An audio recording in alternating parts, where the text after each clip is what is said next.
नमस्कार और जय हिंद दोस्तों, मैं रवि शर्मा आप लोगों का स्वागत करता हूं डेली डिफेंस डायलॉग के आज के हमारे सेशन में।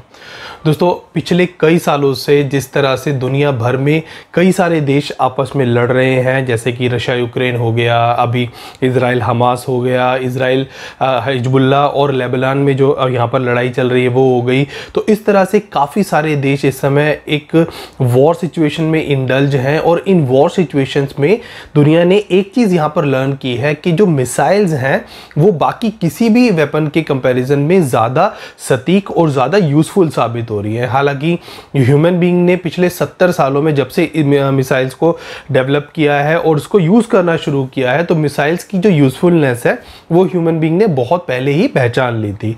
तो इसी वजह से पिछले 70 सालों में कई तरह की मिसाइल्स बनी, उनके डेवलपमेंट लगातार होते रहे। यहाँ पर इंटरकॉन्टिनेंटल बैलिस्टिक मिसाइल जो कि 10,000 किलोमीटर तक की रेंज की होती हैं वो भी बनाई गई, क्रूज मिसाइल्स हो गई, यहाँ पर क्वासी बैलिस्टिक मिसाइल्स होगी। तो कई तरह की मिसाइल्स और लगभग हर तरह के प्लेटफॉर्म से लॉन्च होने वाली मिसाइल्स। तो मिसाइल्स की जो डेवलपमेंट है ह्यूमन बीइंग ने वो पिछले 70 सालों में बहुत ज़्यादा की है और इन मिसाइल्स के बढ़ते हुए इस्तेमाल की वजह से बहुत सारे देशों ने अपने आप को इन मिसाइल से बचाने के लिए एयर डिफेंस सिस्टम पर भी उसी शिद्दत से काम किया है जिस पर मिसाइल से करते हैं, क्योंकि दोनों ही जो सिस्टम्स हैं वो मिलते जुलते सिस्टम है। क्योंकि एयर डिफेंस सिस्टम में भी एक मिसाइल ही है जो कि आने वाली मिसाइल को इंटरसेप्ट करके उसको टारगेट करती है।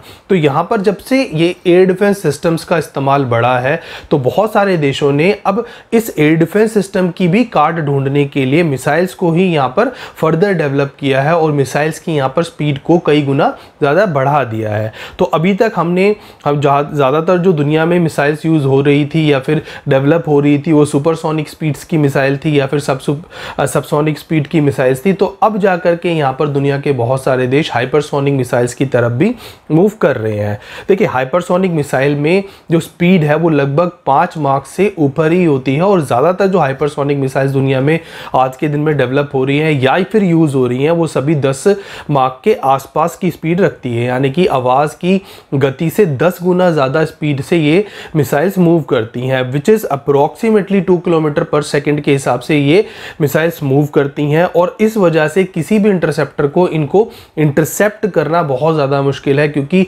यहाँ पर जो रिएक्शन टाइम है इन मिसाइल्स के आने के या फिर इनको आइडेंटिफाई करने के बीच में और टारगेट के हिट करने के बीच में इतना टाइम ही नहीं होता कि इनको इंटरसेप्ट करके डिस्ट्रॉय किया जा सके। इसके अलावा ये थोड़ा सा स्टेल्थी फीचर भी एक्वायर करती हैं जिसको प्लाज्मा स्टेल्थ बोला जाता है।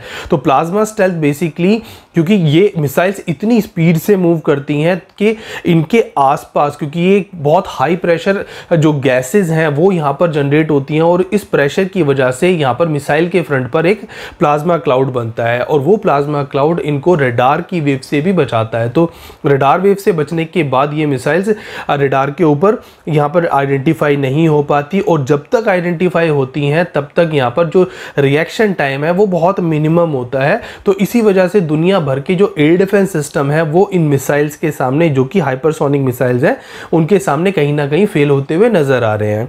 रिसेंट भी आपने देखा था कि जो ईरान ने इजराइल के ऊपर हमला किया था तो यहाँ पर ईरान ने अपनी एक हाइपरसोनिक मिसाइल जिसका नाम फतेह 2 था उसको यहाँ इस्तेमाल किया था और जो इजराइल का एयर डिफेंस सिस्टम है जो कि आयरन डोम एयर डिफेंस सिस्टम है और arrow air defence system, 2 air defence system Israel ने यहाँ पर इस्तेमाल किए थे। तो इजराइल के इन दोनों एयर डिफेंस सिस्टम को कहीं ना कहीं इस मिसाइल ने यहाँ पर ब्रीच किया और दोनों ही एयर डिफेंस सिस्टम इस मिसाइल के सामने पूरी तरह फेल हो गए। तो इसी तरह से दोस्तों भारत भी अब अपने हाइपरसोनिक मिसाइल्स के ऊपर काम करना शुरू कर चुका है। 2020 में हमने इस प्रोजेक्ट को शुरू किया था और उस समय इस प्रोजेक्ट का नाम दिया गया था प्रोजेक्ट विष्णु। हालांकि प्रोजेक्ट विष्णु का नाम प्रोजेक्ट विष्णु क्यों दिया गया ये मुझे नहीं पता और ना ही इसको लेकर के बहुत ज़्यादा इन्फॉर्मेशन यहाँ पर पब्लिक डोमेन में दी गई है। DRDO के सोर्सेज के थ्रू भी इस बारे में बहुत ज़्यादा जानकारी नहीं निकल के आ पाई है। बट ये जो पूरा प्रोजेक्ट है वो बहुत सीक्रेसी के साथ इसको इनिशिएट किया किया गया था और इस प्रोजेक्ट के अंदर भारत यहाँ पर 2 सरफेस टू सरफेस और लगभग 2 से 2,500 किलोमीटर की रेंज वाली जो कि लॉन्ग रेंज बैलिस्टिक मिसाइल्स होती हैं, तो इस तरह की हाइपरसोनिक मिसाइल्स को यहाँ पर डेवलप कर रहा है। और आने वाले दिनों में यहाँ पर भारत बहुत जल्द इसका सबमरीन से लॉन्च होने वाला भी वेरिएंट डेवलप करने वाला है। सो ये जो हाइपरसोनिक मिसाइल्स यहाँ पर बनाई जाने वाली हैं प्रोजेक्ट विष्णु के अंडर, वो सभी स्क्रैमजेट टेक्नोलॉजी पर बेस्ड होंगी, यानी कि जो उनका इंजन होगा वो स्क्रैमजेट इंजन होगा। और ये पहली बार होगा कि कोई मिसाइल स्क्रैमजेट इंजन के बेस पर यहाँ पर बनाई जाएगी। देखिए, स्क्रैमजेट इंजन जो है वो रैमजेट इंजन का ही एक एडवांस वेरिएंट होता है, यानी कि जो एयर इनटेक फीचर्स हैं, जो बाकी सारी चीज़ें हैं, वो सब कुछ यहाँ पर सेम होता है। बट यहाँ पर जो रैमजेट इंजन है वो सुपरसोनिक मिसाइल्स के अंदर इस्तेमाल होता है। जैसे कि हमारी ब्रह्मोस जो है वो एक रैमजेट इंजन पर बेस्ड है, तो रैमजेट इंजन के अंदर अगर ज़्यादा प्रेशर के साथ एयर इनटेक करे तो वहाँ पर जो नया इंजन जो एग्जिस्टेंस में आता है उसको बोला जाता है स्क्रैमजेट इंजन।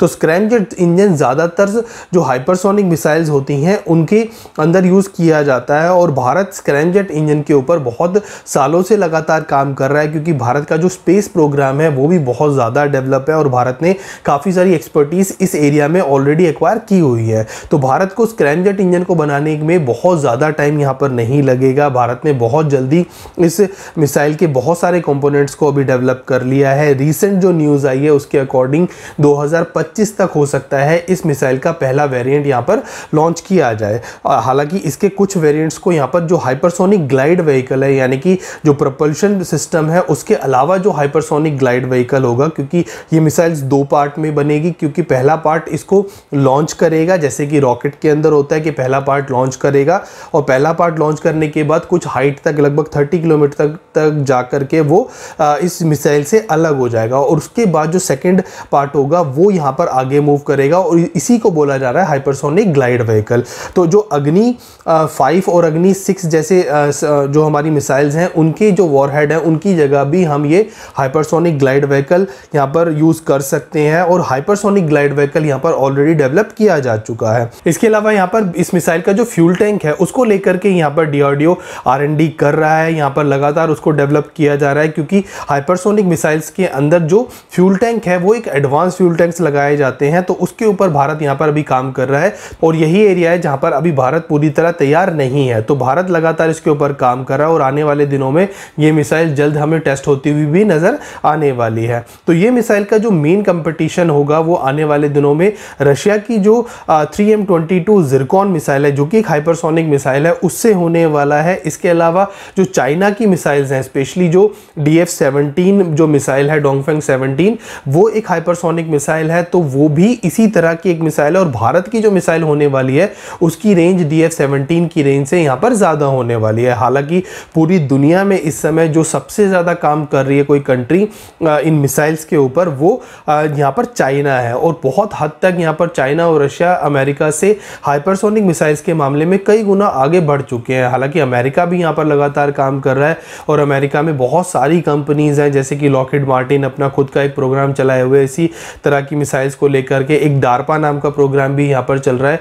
तो बहुत सारी यहाँ पर ऐसी मिसाइल्स हैं यूएस में जो कि हाइपरसोनिक मिसाइल की कैटेगरी में यहाँ पर डेवलप की जा रही हैं। इसके अलावा जो यहाँ पर रशिया की किंजल 47 MZ है, जो कि दुनिया की पहली एक एयर लॉन्च हाइपरसोनिक मिसाइल है, जिसको यूक्रेन में बहुत ज़्यादा बार यूज़ किया गया है। और इसने अपनी सटीकता से और इसने अपनी स्पीड से पूरी दुनिया को यहाँ पर चौंकाया है। तो इसके बाद दुनिया में एयर लॉन्च हाइपरसोनिक मिसाइल्स के लिए भी एक रास्ता यहाँ पर खुलता हुआ नजर आया है। इस मिसाइल को बहुत बार यहाँ पर MiG-31 के साथ और रिसेंटली इसकी कुछ पिक्चर्स यहाँ पर रशिया के 5th जनरेशन स्टेल्थ फाइटर जो कि सुकोई 57 है उसके साथ भी यहाँ पर नजर आई है। तो हो सकता है ये मिसाइल आने वाले दिनों में इसी तरह की कुछ मिसाइल्स भारत भी यहाँ पर डेवलप करे, जो कि हम सुकोई के साथ यहाँ पर आने वाले दिनों में यूज करें।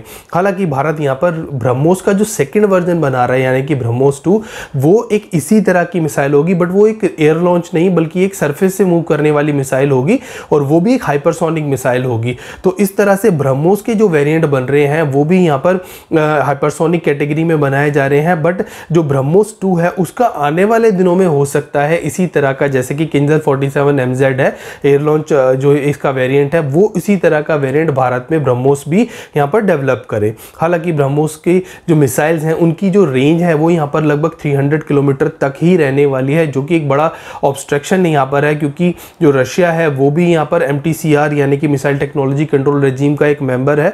तो रशिया यहाँ पर भारत को वो टेक्नोलॉजी नहीं दे सकता जिसमें भारत के पास ऐसी मिसाइल जो कि हाइपरसोनिक कैटेगरी की मिसाइल्स हैं और उनकी रेंज 300 किलोमीटर से ज़्यादा हो। तो यहाँ पर जो ब्रह्मोस 2 है उसकी रेंज यहाँ पर 290 रखी गई है, बट भारत अपने इंडिजीनियस लेवल पर इस तरह की मिसाइल्स को यहाँ पर डेवलप कर सकता है। रशिया की एक और मिसाइल है जो कि दुनिया में माना जाता है दुनिया में हाइपरसोनिक मिसाइल्स में इस समय सबसे ज़्यादा most advance and most lethal है, और इसका नाम है एवनगार्ड।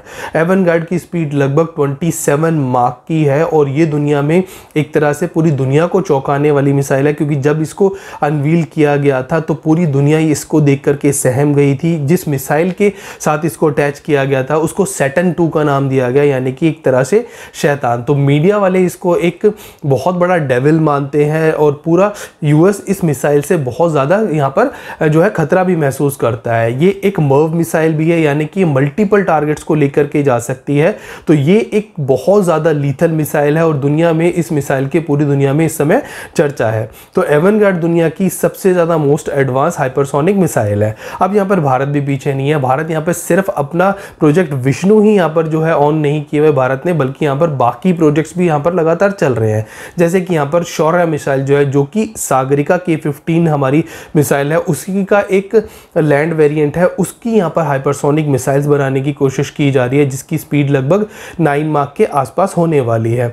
इसी तरह यहाँ पर एक प्राइवेट फर्म भी एक हाइपरसोनिक मिसाइल्स बना रही है जिसका नाम HTP इंडस्ट्री है। तो ये एक हाइपरसोनिक ग्लाइड व्हीकल बना रही है और ये एक स्टार्टअप है जो कि एरोस्पेस में और डिफेंस में यहाँ पर वर्क करती है। तो ये स्टार्टअप ने यहाँ पर एक हाइपरसोनिक ग्लाइड व्हीकल जिसका नाम 202F है, तो इसको यहाँ पर डेवलप किया है और आने वाले दिनों में इसकी जो स्पीड होगी वो लगभग एवनगार्ड के बराबर होगी, यानी कि लगभग 20 से 22 माक की इसकी स्पीड होने वाली है। इसके अलावा जो इसकी रेंज होने वाली है वो भी लगभग यहाँ पर 5,500 किलोमीटर की यहाँ पर इसकी रेंज होने वाली है। तो इस तरह से एक स्टार्टअप भी यहाँ पर एक हाइपरसोनिक मिसाइल के ऊपर लगातार काम कर रहा है।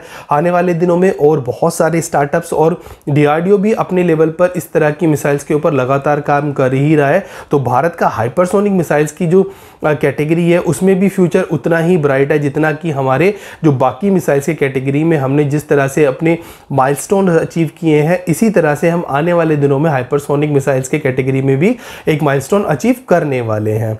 अब आज इस सेशन को यहीं एंड करते हैं। कल आपके सामने फिर हाजिर होंगे इसी तरह का एक और इंटरेस्टिंग टॉपिक लेकर के। तब तक आप देखते रहिए डेली डिफेंस डायलॉग। हमारे चैनल को लाइक कीजिए, सब्सक्राइब कीजिए और हाँ, बेल आइकन दबाना बिल्कुल भी ना भूलिएगा। तब तक के लिए जय हिंद।